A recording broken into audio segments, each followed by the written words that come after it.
বন্ধুরা আবারও চলে এসেছি আপনাদের সামনে একটা নতুন ভিডিও নিয়ে। সম্পূর্ণ রান্নাটা অবশ্যই দেখবেন। আজকে আমি দেশি মুরগির ঝোল করেছি, একদম দেশি স্টাইলে। তাহলে সম্পূর্ণ রান্নাটা দেখতে থাকুন। চলুন শুরু করি আজকের রেসিপি। এই রান্নাটা করার জন্য আমি স্কিন সমেত নিয়েছি চিকেনটা। দেশি মুরগি সব সময় দেখবেন চিকেন স্কিন সমেত রান্নাটা করে। আর বন্ধুরা এই দেশি মুরগিটা একটু লালচে হয়, দেখতেই পাচ্ছেন। আমরা যে মুরগিটা রান্না করি বাজার থেকে কিনে এনে, সেটার মতো সাদা কিন্তু এটা না, একটু লালচে টাইপের হয়। সমস্ত মুরগিটাকে আমি ধুয়ে পরিষ্কার করে নিয়েছি একদম। এইবার আমি রান্নাটা শুরু করব। গ্যাস অন করে কড়া বসিয়ে দিয়েছি। কড়াতে দিয়ে দিলাম সরিষার তেল। বন্ধুরা আপনারা রান্নাটা সম্পূর্ণ সরিষার তেল দিয়ে করবেন। দেশি মুরগির রান্নাটা সরিষার তেল দিয়ে করলেই কিন্তু খুব ভালো লাগে। তেলটাকে খুব ভালো করে গরম করে নেব।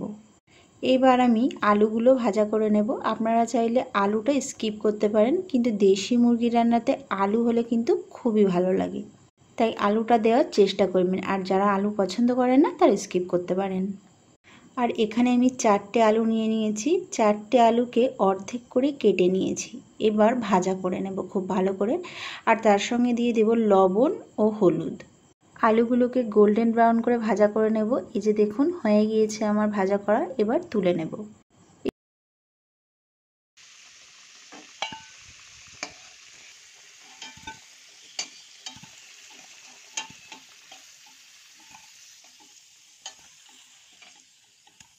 এবার এই একই তেলের মধ্যে দিয়ে দিলাম পেঁয়াজ কুচি। পেঁয়াজটাকে একটু গোল্ডেন ব্রাউন করে ভাজা করে নেব। পেঁয়াজটা আমার গোল্ডেন ব্রাউন হয়ে গিয়েছে।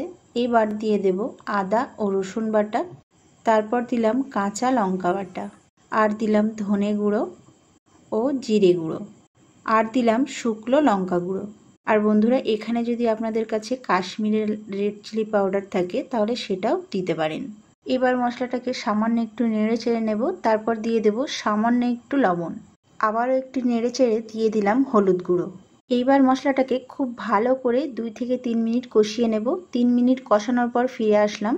এইবার কেটে রাখা চিকেনটা দিয়ে দেব।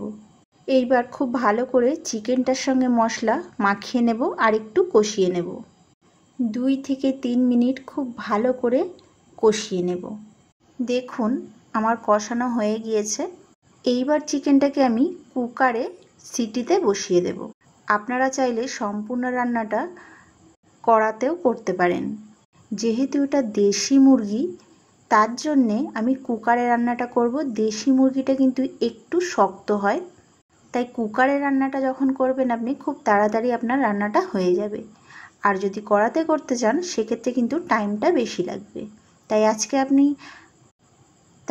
আমি আপনাদের সাথে খুব তাড়াতাড়ি কিভাবে রান্নাটা করবেন সেটাই শেয়ার করব। চলে আসলাম কুকারে।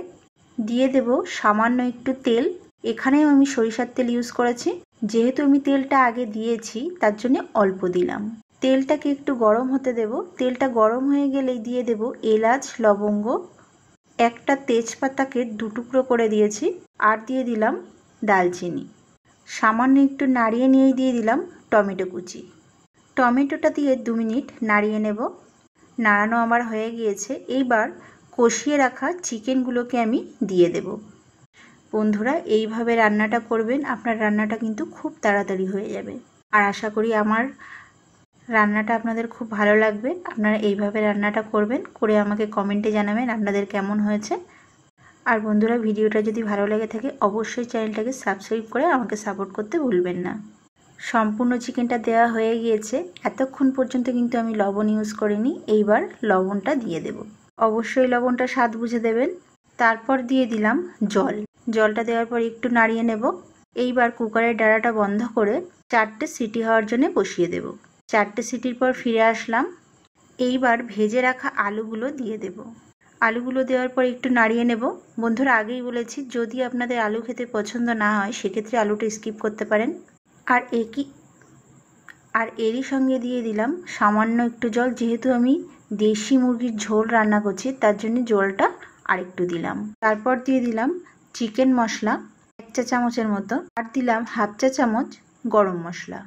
সামান্য একটু নাড়িয়ে নিয়ে আবারও 2টো সিটি হওয়ার জন্য বসিয়ে দিলাম। 2টো সিটির পর ফিরে আসলাম। রেডি হয়ে গেল আমার দেশি মুরগির ঝোল।